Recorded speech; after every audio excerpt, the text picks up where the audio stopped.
Hello दोस्तों, आज हम करने जा रहे हैं class 10 mathematics chapter second polynomial, जिसे हिंदी में कहा जाता है बहुपद। इसमें हम आज डिस्कस करेंगे उदाहरण दो एग्जांपल सेकंड, जिसमें आपको दिया गया है कि बहुपद जो है आपका x square plus 7x plus 10। इस क्वेश्चन में क्या करना है, मुझे आशा है आप सभी ने इसे रीड किया होगा, पढ़ा होगा। क्या कहा गया है उदाहरण दो में, find the zeros of a quadratic polynomial x square plus 7x plus 10 and verify the relationship between the zeros and the coefficient। आप इस क्वेश्चन में कहा गया है कि जो ये दिया है आपको द्विघाती बहुपद, इसको हम ये कह रहे बहुपद है, पॉलिनोमियल द्विघाती कैसा है, द्विघाती है, क्वाड्रेटिक है। हमें देख के पता चल रहा है, कैसे देख के पता चल रहा है, क्योंकि ये जो एक बहुपद है इसमें जो चर है, जो वेरिएबल है, उसकी हाईएस्ट पावर, सबसे अधिकतम घात वो 2 है। इसलिए कौन सा बहुपद है, ये बहुपद द्विघाती बहुपद है। ये बात तो आप सबको पता होगा, नहीं होगा तो मैंने एक्सप्लेन कर दिया है। इसमें आपको क्या करना है, जो आप सभी ने 10th क्लास के बच्चे आप बन चुके हैं, तो आप सभी ने 9th क्लास में क्वेश्चन सॉल्व किया होगा। द्विघाती बहुपद आपको दिया जाता था, उसके आप क्या निकालते थे, फैक्टर्स निकालते थे। आपने फैक्टर्स निकालना सीखा होगा, उनके जीरोस निकालना सीखा होगा। अब हम क्या करेंगे, जीरोस को शून्य कहा जाता है हिंदी में, इनके गुणनखंड निकलते हैं, फिर उनके शून्य निकाले जाते हैं, फिर उनके बीच में एक संबंध स्थापित किया जाएगा। किसके बीच में संबंध स्थापित किया जाएगा, इनके जो शून्य आएंगे और जो इनके गुणांक है, इनके जो गुणांक दिए हुए हैं, उनके बीच में एक संबंध, एक रिलेशनशिप फाइंड किया जाता है। कैसे फाइंड करते हैं आज हम सीखेंगे। हम बहुत अच्छा क्वेश्चन है ये आपके एग्जाम में 3 मार्क्स का आता है। ठीक है, हम शुरू करते हैं इसे करना। सबसे पहले आपको इसके ना मिडिल टर्म को स्प्लिट करना होगा। क्वेश्चन में ऐसा लग रहा है कि कोई और फॉर्मूला नहीं लगेगा। मध्य पद को हम इसे विभक्त करेंगे 2 पद में। इसे कैसे करते हैं मैं दोबारा से बड़ी आपको सिखाता हूँ, क्योंकि कुछ बच्चों का कुछ नहीं आता होगा, मैं इसीलिए चाहूंगा कि सब आप सीखे अच्छे से। सबसे पहले इसमें जो कोएफिशिएंट, जो गुणांक है, उसे आप निकालो। लेकिन उससे पहले एक द्विघाती बहुपद, एक क्वाड्रेटिक पॉलिनोमियल का स्टैंडर्ड फॉर्म, मानक रूप कैसा होता है वो लिखूंगा सबसे पहले। तो ये होता है ax² plus bx plus c, इस तरीके का होता है। और इससे क्या करेंगे, हम a b c की वैल्यू निकालेंगे। तो a की वैल्यू आपकी निकलेगी 1, b की वैल्यू आपकी आएगी 7 और c की वैल्यू आएगी 10। अब हम एक काम करेंगे, इस a को c से मल्टीप्लाई करेंगे, गुना करेंगे। जब आप a को c से गुना करोगे तो 1 गुना 10 10 आएगा। अब आपका एक काम होगा, मुझे एक दो नंबर्स ऐसे बताने होंगे आपको जिसको गुना करने पर 10 ही आए, लेकिन इन्हीं 2 नंबर्स को ऐड या सब्ट्रैक्ट करके क्या आ जाए, जो आपका b वाला वैल्यू, b कितना है 7, तो 7 आना चाहिए। तो मैं आपका इसमें हेल्प कर देता हूं। देखो 5 गुना 2 10 आएगा, और जब आप 5 को 2 में जोड़ोगे 7 आ जाएगा। नंबर्स में पता चल चुका है। जो भी हमने ये जो किया है ना, ये एक रफ काम है। जब आप इसकी प्रैक्टिस कर लोगे तो आपको ये नहीं करना होगा, आप फिंगर्स पे करना सीख जाओगे। तो हमें मध्य पद के जो विभक्त वाला होगा, जो मिडिल टर्म स्प्लिट वाले जो नंबर्स होंगे, वो पता चल चुका है और आपको समझ में आ रहा होगा। तो हम इसे कंटिन्यू करते हैं, अब इस चीज को हम सॉल्व करेंगे आगे। हम क्या कर रहे हैं, 7x पे 2 टर्म्स लिखेंगे, 2 पद लिखेंगे। एक लिखेंगे 5x जमा 2x।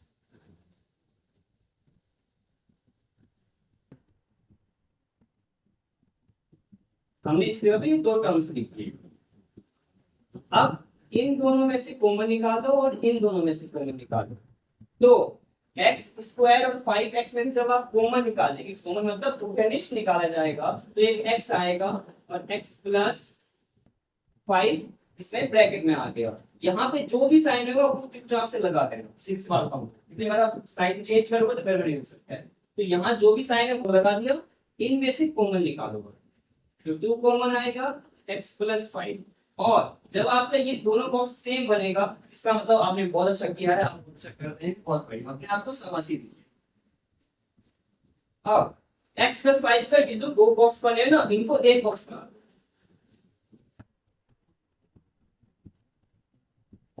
और एक बॉक्स बनेगा x और ये +2 का। तो ये दो बॉक्स बन चुके हैं। इसके आगे समझिए क्या करना है। हम इसके आगे इक्वल टू 0 ले लेंगे। क्यों लेंगे? हमें क्योंकि शून्य निकालना है। हमें क्या करना है? शून्य। शून्य के लिए ये सारे बच्चे लिखेंगे 4 जीरोस। 4 जीरोस। 4 जीरोस। ओके, अब हम क्या करेंगे? x प्लस 5 इक्वल टू 0 लेंगे, और हम एक काम ये भी करेंगे, x प्लस 2 इक्वल टू 0 भी लेंगे। जब x प्लस 5 इक्वल टू 0 है, इसका मतलब अगर प्लस का 5 इधर आएगा तो x की वैल्यू आपकी आएगी -5। क्या आएगी? -5। इसी तरीके से +2 को इधर लाओगे तो -2 आएगा। ये तो आपके क्या है? इस द्विघाती बहुपद के पॉलिनोमियल के। तो ये इन दोनों के शून्य हैं, जीरोस हैं। क्या है? जीरोस। हम एक काम करेंगे, फिर एक जीरो को अल्फा मानेंगे, अल्फा, और एक को मानेंगे बीटा। ये क्या बोला है? Alpha beta. इसके बारे में मैं आपको बाद में बताऊंगा। अभी बस आप इतना ध्यान रखिए कि हमने इसको एक अल्फा कहा, और अल्फा ऐसे बनता है, और बीटा बी फॉर बॉल जैसा ही है, तो थोड़ा चेंज है। आपको भी लाइन लंबी लेनी है और ऐसे करके बीटा बनाना है। और अल्फा कैसे बन रहा है देख लीजिए, दोबारा दिखा देता हूँ इस तरीके से। ठीक है, तो ये अल्फा मान लिया इस चीज को मैंने, -5 को अल्फा और -2 को बीटा।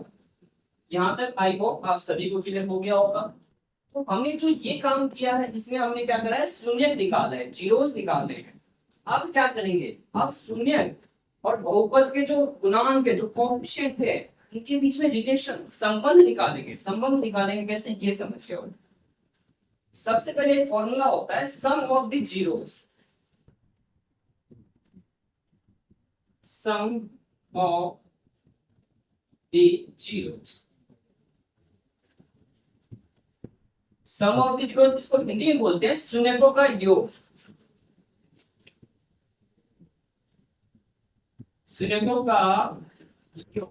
शून्यकों का योग क्या होता है? तो ये होता है अल्फा प्लस बीटा। शून्यकों का योग होता है अल्फा प्लस बीटा। क्योंकि देखो आप लैंग्वेज अगर ध्यान से, यहाँ क्या बोला है? शून्यकों का योग। आपको पता है शून्य क्या है? एक अल्फा है, एक बीटा है। तो लैंग्वेज के हिसाब से हम चले तो हम यही बोलेंगे ना कि अल्फा बीटा जो है वो शून्य है।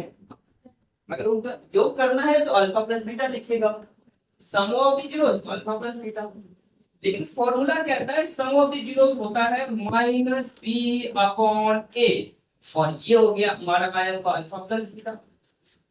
अब एक काम करेंगे, जो वैल्यूज है ना, यहाँ पर जो वैल्यूज पुट करनी है वो यहाँ से आगे यहाँ रखिए, और दोनों तरफ इक्वल आ गया तो आपका जो रिलेशन आ रहा है, जो संबंध आ रहा है वो सही आ रहा है। सही कर रहे हैं आप, बिल्कुल भी गलती नहीं कर रहे हैं। अब b की वैल्यू कितनी है? 7, यहाँ पुट करिए। a की वैल्यू कितनी है? 1।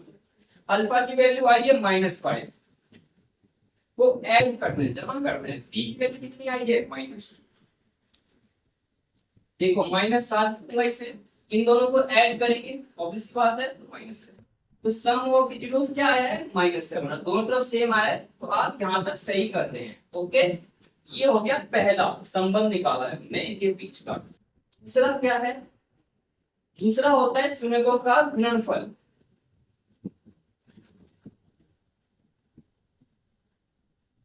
शून्यकों का गुणनफल इंग्लिश में बोलते हैं product of the zeros. Product of the zeros. ये होता क्या है? अब देखो नॉर्मली देखेंगे तो हम प्रोडक्ट क्या किसको कहेंगे? प्रोडक्ट किसको कहेंगे? गुणनफल। शून्यकों का कह रहे हैं ना, तो आपको अल्फा और बीटा को क्या करना है? आपको इन्हें मल्टीप्लाई में लेना है। इस डॉट का मतलब मेरा क्या है? मल्टीप्लाई। ठीक है, मैं मतलब लगाया नहीं है पर डॉट लिख सकते, आप सब जानते हैं कि डॉट का मतलब मल्टीप्लाई होता है। शून्यकों का गुणनफल ये होता है c/a, और ये फॉर्मूला हमारे पास है यहाँ पर। चलो c की वैल्यू क्या है? वहां अगर हम देखेंगे तो c की वैल्यू है 10 और a की वैल्यू है 1। अल्फा की वैल्यू कितनी है -5 मल्टीप्लाई कर रहा हूँ। बीटा की वैल्यू कितनी है पास -2 10/1 मतलब 10 और -5 तो जब आप मल्टीप्लाई करेंगे जब आप गुना करेंगे -2 से प्लस का 10 ही तो आएगा। तो इस तरीके से आप देख सकते हैं कि जो संबंध आया है संयुग्म का योग वाला संबंध मतलब सेम आया है, संयुग्म गुणनफल वाला संबंध सेम आया है, मतलब आपका क्वेश्चन सही है पूरा। और यहाँ पे हमारा आंसर होता है पूरा कंप्लीट। इस क्वेश्चन को इस तरह से किया जाता है, ये पूरा एक फॉर्मेटिव तरीका है, स्टेप्स है। सबसे पहले आप क्या करेंगे, मिनटम स्प्लिटर की क्या करना होते हैं, जीरोस निकाला, जीरोस में एक को अल्फा एक को बीटा, जीरोस को नीचे भी कहते हैं शून्य, एक को अल्फा बोला हमने एक को बीटा बोला, फिर शून्यों का योग alpha plus beta, formula solve हो रहा है। शून्यों का होता क्या है आप बोलते हैं माइनस डिवाइड होता है। इन जगह पे क्या करा, यहाँ से और यहाँ से वैल्यूज पुट करी, सॉल्व करा, सेम आंसर आना चाहिए, नहीं आ रहा तो आप कुछ गलती कर रहे हैं, ठीक है। फिर शून्यों का गुणनफल अल्फा इनटू बीटा, क्योंकि शून्य हमारे क्या है, एक अल्फा है और एक बीटा है, हमने ले लिया। शून्यों का गुणनफल होता क्या है, तो आपको यहाँ c/1 होता है, c/a होता है, सॉरी c/a, वहां से हम वैल्यूज पुट करेंगे और यहाँ पे फाइनल आंसर आएगा। आई होप आप सबको क्लियर हुआ होगा। ऐसे ही मेरी वीडियोस को लाइक शेयर सब्सक्राइब करें और जुड़े रहें मेरे साथ।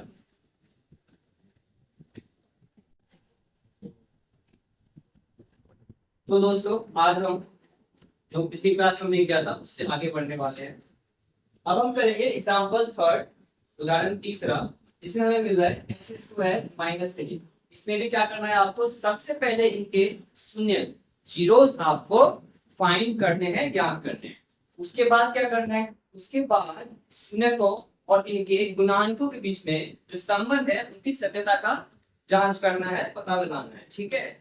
प्रोसेस सेम रहेगा, इसलिए मैंने कुछ सेम सेम सेम आप देख रहे हैं लिखी हुई है तो छोड़ दिया है मैंने। ओके, सबसे पहले इसका क्या करेंगे, हम शून्य निकालेंगे, क्योंकि हमें यहाँ पे दो टर्म्स दिख रहे हैं, तो आप मिडिल टर्म स्प्लिटिंग मध्य पद विभक्त नहीं कर सकते हैं। तो क्या करें हम इसको, हम एक काम करते हैं, एक फॉर्मूला यूज करते हैं। आप सभी को एक फॉर्मूला पता होगा, मैं लिख देता हूँ, a² - b², ये होता है आपका a + b और a - ये फॉर्मूला इसमें यूज क्यों कर रहा हूं मैं, अगर आप ध्यान देंगे, x² जो है इसे हम लिख सकते हैं x² मतलब x का स्क्वायर, और 3 को हम लिख सकते हैं √3²। इस तरह से ना फॉर्मूला आपका अप्लाई हो जाएगा। और हम कर सकते हैं मिडटर्म स्प्लिट करने, नहीं सॉरी मिडटर्म स्प्लिट नहीं, शून्य निकालने के लिए जीरोस निकालने।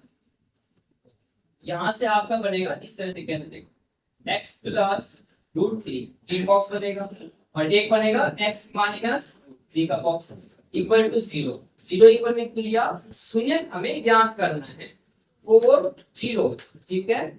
अब x + √3 इक्वल टू 0, मतलब ये चीज इक्वल टू 0 ले लिया, फिर इसका भी ले लेंगे इक्वल टू 0। जो √3 प्लस का है इधर आएगा तो माइनस में आ जाएगा। ये एक हो गया हमारे पास अल्फा, क्योंकि शून्य का मैंने आपको सिखाया था एक को अल्फा लेना होता है। इसको इधर लाएंगे तो प्लस में √3, ये हो गया हमारा बीटा। इस तरह से हमने शून्य निकाल दी, बहुत ही आराम से, बहुत ही आसानी से। एक शून्य, एक अल्फा आया है -3 और बीटा आया है। अब हम क्या करेंगे, अब संबंध स्थापित करेंगे, सत्यता का जांच करेंगे। शून्य जो आया है और जो गुणांक जो इसके कोएफिशिएंट जो है ना, यहाँ पर लिख लेते हैं एबीसीडी की वैल्यूज। ए की वैल्यू 1 है, बी की वैल्यू आपको पता है 0 है। 0 क्यों है, क्योंकि जो x वाला टर्म होगा ना वो नहीं है। और c की वैल्यू -3 है, 3 इस c है, ठीक है। वैल्यूज पुट करते हैं। सम ऑफ द जीरोस क्या होता है, शून्य का योग क्या होता है, -b/a, और sum of the zeros according to alpha beta करें हम तो अल्फा प्लस बीटा हम लिख सकते हैं। b की वैल्यू कितनी है, आप बोलोगे सर 0 है। a की वैल्यू कितनी है, वो है 1। अब देखो अल्फा की वैल्यू है -√3, बीटा की वैल्यू है +√3। तो आप देख सकते हैं -√3 और +√3 0 आ गया ना, दोनों तरफ सेम आया। अब इस पे आते हैं, शून्यों का गुणनफल प्रोडक्ट ऑफ द जीरोस क्या होता है? आप बोलोगे सर सी बाय ए होता है, और अकॉर्डिंग टू इसके साथ चले तो हम बोलेंगे अल्फा इंटू बीटा लिख सकते हैं। सी की वैल्यू कितनी है? देखो सी की वैल्यू है -3, तो यहाँ पे पुट करो -3। ए की वैल्यू है 1, अल्फा की वैल्यू कितनी है? -√3, और बीटा की वैल्यू कितनी है? ये रही √3। तो आप इस तरह से देखेंगे ये आ रहा है -3। जब आप √3 को √3 से मल्टीप्लाई करते हैं तो 3 आता है, माइनस का माइनस आता है, आप देख सकते हैं सेम। √3 को √3 से मल्टीप्लाई करने का मतलब ये भी आप कह सकते हो कि √3 का हमने स्क्वायर किया, 3 आया, दोनों तरफ क्या आया? सेम आया। तो सरलता की हमने जांच कर ली है कि संबंध जो है वो सही है, हमारे आंसर्स भी सही निकल गए हैं। और इस तरह से आप इस प्रोसेस के साथ इस क्वेश्चन को कंप्लीट किया जैसे पहले किया था। सेम प्रोसेस फॉलो होता है, इनमें चेंजेस हो सकते हैं, कभी कभी रिलेटिव स्पीड होगा, कभी कभी फॉर्मूले यूज होंगे, लेकिन ये सेम टू सेम रहेगा। क्योंकि जब भी बोलेगा संबंध निकालना है आपको शून्यकों और गुणांकों के बीच में, तो ऐसे ही निकालोगे। आपको जीरोस एंड द कोएफिशिएंट के बीच में रिलेशंस फाइंड करने बोलेगा, तो ये स्टेप्स आपको करने ही पड़ेंगे। इस तरह से आप इसको करोगे, ठीक है। आई होप आप सभी को समझ में आया होगा। मेरी वीडियोस से जुड़े रहें, लाइक सब्सक्राइब और शेयर करें।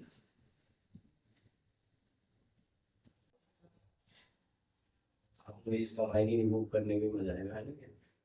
हेलो दोस्तों, आज हम करने जा रहे हैं क्लास 10 चैप्टर 2 पॉलिनोमियल, जिसे हम कहते हैं बहुपद। इसका उदाहरण नंबर 4, जिसमें आपको दिया जाता है कि शून्यकों का योग सम ऑफ द जीरोस -3 और शून्यकों का गुणनफल मतलब प्रोडक्ट ऑफ द जीरोस 2 है।